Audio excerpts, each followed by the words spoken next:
ఈ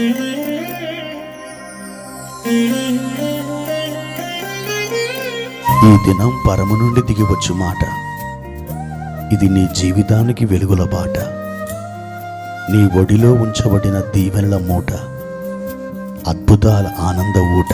ఫిబ్రవరి 20 సంవత్సరమంతా మీరు బైబిల్ చదివి ముగించడానికి ఈరోజు మీరు చదవవలసిన లేఖన భాగం ఉదయం లేవియాకాండము 26 మరియు 27 అధ్యాయములు, సాయంత్రం మార్కు సువార్త 2వ అధ్యాయం. ప్రియమైన దేవుని బిడ్డలారా, ఈ ఉదయకాల సమయంలో పరలోకపు మంచు మీ మీద దిగివచ్చునుగాక. ఆయన సన్నిధి మీకు నిరంతరం తోడై ఉండునుగాక. ఎలా ఉన్నారు దేవుని బిడ్డలారా? బాగున్నారు కదూ? దేవుడు తన దయగలిగిన హస్తాన్ని మీ వైపు చాపి మీరు నిత్యము సంతోషించినట్లుగా ఆయన మీకు కృప చూపునుగాక. ఈరోజు దేవుని యొక్క వాక్యముల నుండి ఒక మాటను చదువుకుందాం. అపోస్తుల కార్యములు 9వ అధ్యాయం 11వ వచనం. అతడు, ప్రభువా, ఇదిగో నేనున్నానెను. అందుకు ప్రభు, నీవు లేచి తిన్నని దనబడిన వీధికి వెళ్ళి యూదా అనువాని ఇంట తార్సువాడైన సౌలు అనువాని కొరకు విచారించు. ఇదిగో అతడు ప్రార్థన చేయుచున్నాడు. ప్రియమైన దేవుని బిడ్డలారా, సౌలు దేవుని చేత అద్భుతంగా సంధించబడ్డాడు. అతడు పూర్తిగా విరగొట్టబడ్డాడు. ఒక కరడుగట్టిన ఉన్మాది ఒక సాధువుగా మార్చబడ్డాడు. అతని గురించి విన్నటువంటి ప్రతి ఒక్కరు కూడా భయానికి, చింతకు గురైపోయారు. అపోస్తలులు కూడా అతన్ని ఒక పట్టాన నమ్మలేకపోయారు. కానీ ప్రభు అననీయతో మాట్లాడుతూ ఇలా చెప్తున్నాడు, తార్సువాడైన సౌలు అనువాని కొరకు విచారించుము. ఇదిగో అతడు ప్రార్థన చేయుచున్నాడు. సౌలు పట్టబడ్డ ఆ సందర్భంలో అతని యొక్క అనుభవాన్ని మన ప్రభు అయిన యేసుక్రీస్తు అననీయకి సెలవిస్తున్నాడు. ఇదిగో అతడు ప్రార్థన చేయుచున్నాడు. అవును దేవుని బిడ్డలారా, యేసు ప్రభు నందు విశ్వాసం ఉంచిన ప్రతి ఒక్కరికి ప్రార్థన అది ఒక ప్రాణవాయువు, అదొక ఆక్సిజన్. మనం ఆక్సిజన్ తీసుకోకపోతే ఎలాగూ చనిపోతామో, ఒక దేవుని బిడ్డగా, ఒక క్రైస్తవునిగా లేదా ఒక విశ్వాసిగా నీవు ఈ లోకంలో విజయవంతమైన జీవితాన్ని జీవించాలంటే ఖచ్చితంగా ప్రార్థనను నీవు ఒక అలవాటుగా చేసుకుని తీరాలి. అలవాటు పూర్వకమైన ప్రార్థన మనం కలిగి ఉండాలి. మన ప్రభుని యేసుక్రీస్తు వారు కూడా ఆయన అలవాటు పూర్వకంగా ప్రార్థన చేసేవాడు. ఎంతో పరిచర్య ఉన్నప్పటికీ, ఆయన చుట్టూ ఎన్ని వేల జన సమూహాలు ఉన్నప్పటికీ ఆయన ప్రార్థన చేస్తూ ఉండేవాడు. ఒలీవల కొండకి వెళ్తూ ఉండేవాడు.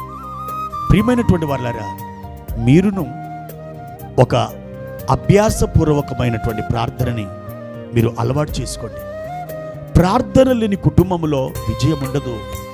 ప్రార్థన లేని సంఘములో జయముండదు. ప్రార్థన లేని విశ్వాసిలో ఎంతమాత్రం కూడా దైవ కార్యాలు జరగవు.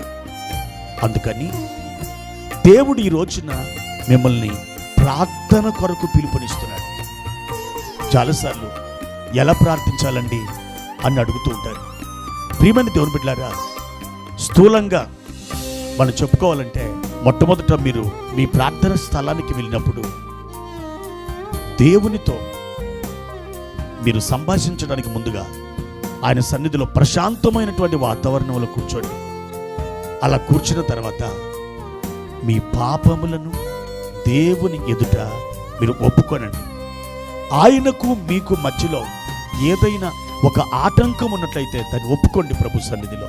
ఆ తర్వాత మీరు ప్రభు యొక్క స్వభావాన్ని, ప్రభు యొక్క గుణ లక్షణాలని, ప్రభు చేసిన కార్యాలని అన్నింటినీ ఎత్తుపట్టి వాటిని స్తోత్ర ధ్వనులుగా మీరు ఆయనకు సమర్పించండి. ఒక స్తోత్ర నైవేద్యముగా ఆయన యొక్క బలిపీఠం మీద మీరు సమర్పించండి. అనగా మీరు ఆయన స్తుతించండి, ఆయనను ఆరాధించండి. ఆ తర్వాత మూడవ విభాగంలో మీరు విజ్ఞాపన చేయండి. నా ప్రియమైనటువంటి వారులారా, మొట్టమొదటిగా ఆయన సన్నిధికి వెళ్ళినప్పుడు పాపపు ఒప్పుకోలు చేయండి. రెండవదిగా మీరు స్తుతించండి, ఆయనను ఆరాధించండి. మూడవదిగా మీరు విజ్ఞాపన చేయండి. ఈ విజ్ఞాపనని నేను హస్త ప్రార్థన అని పిలుస్తున్నాను. ఈ హస్తానికి 5 వేలు ఉన్నాయి కదా, బొట్టన వేలు, చూపుడు వేలు, మధ్య వేలు, ఉంగరం వేలు, ఆ తర్వాత చిటికెన వేలు. మన హస్తంలో దగ్గరగా ఉన్నటువంటి అవయవం బొట్టన వేలు. అంటే మనం దగ్గరి వారి కోసం చేసే ప్రార్థన. ఎవరు ఆ దగ్గరి వారు? ఆత్మీయులు, సంఘము, దైవజనులు, వారి కుటుంబ సభ్యులు. ఇదంతా కూడా ఈ బొటనవేలు ప్రార్థన క్రిందికి వస్తుంది. అలా మీరు ప్రార్థన చేశాక మీరు ఈ చూపుడు వేలు దగ్గరికి వెళ్ళాలి. అంటే దాని అర్థం, ఎవరినైనా మనం చూపించాలంటే ఇలా ఈ చూపుడు వేలుతోనే ఇలా చూపిస్తాం. అంటే ఇరుగు పొరుగు వారి కోసం చేసే ప్రార్థన. ఇక మీరు మధ్యవేలు దగ్గరికి రావాలి. ఈ మధ్యవేలు అనగా రాజులు, అధికారులు, ప్రభుత్వం, వారందరి కోసం మీరు ప్రార్థించాలి. దేవుడు కూడా మనకి సెలవిచ్చారు, రాజుల కొరకును అధికారుల కొరకును మీరు ప్రార్థించమని తిమోతి పత్రికలో మనం చూస్తాం. అలాగే 4వ వేలు ఉంగరపు వేలు. ఈ ఉంగరపు వేలు చాలా బలహీనమైనది. అయితే మనం బలహీనులు, రోగుల కొరకు, పడిపోయిన వారి కొరకు ప్రార్థించాలి. తర్వాత చిటికెన వేలు. ఇది అన్నింటికంటే చివరన ఉంది. చాలా చిన్నదిగా ఉంది, చాలా సన్నదిగా ఉంది. అనగా నిన్ను నీవు దేవునికి సమర్పించుకొని నీ కొరకు, నీ కుటుంబం కొరకు చేసే ప్రార్థన చిటికెన వేలు ప్రార్థన. ఈ విధంగా 3వ విభాగంలో అనగా విజ్ఞాపనలో ఈ 5 అంశాలు మీరు చేసినప్పుడు మీ ప్రార్థన సంపూర్ణమవుతుంది. కాబట్టి అటువంటి విజయవంతమైన ప్రార్థనతో ప్రతి దినం వ్యక్తిగతంగా ఆయన సన్నిధిలో ప్రార్థించడానికి మిమ్మును మీరు సిద్ధపరచుకోనండి. విజయాలు మీ కళ్ళతో చూస్తారు. మీరు ఆశీర్వాదం నొందిన స్థితిలో సాగి వెళ్తారు. ప్రభు కృప నిత్యము మీకు తోడై ఉండునుగాక. ప్రార్థన. పరిశుద్ధుడైన తండ్రి, ప్రేమ కలిగిన దేవాన్ని కొందనాలు. ఈ సమయంలో ప్రభువా, నీవు ప్రార్థన గురించినటువంటి ధ్యానం మా హృదయాలలో ముద్రించినందుకై వందనాలు. ప్రార్థన లేని జీవితం అది ఓడిపోయిన జీవితం. అలాంటి జీవితాన్ని మేము కలిగి ఉండడం మీకు ఇష్టం లేకనే ఈ ఉదయం ప్రార్థన ద్వారా విజయం ఎలా పొందుకోవాలో మీరు మాకు బోధిస్తున్నారు. మా నాయనా, ఒక్కసారి మీరు కనికరించండి. మీ కృపతో నాయన మమ్మల్ని నింపండి.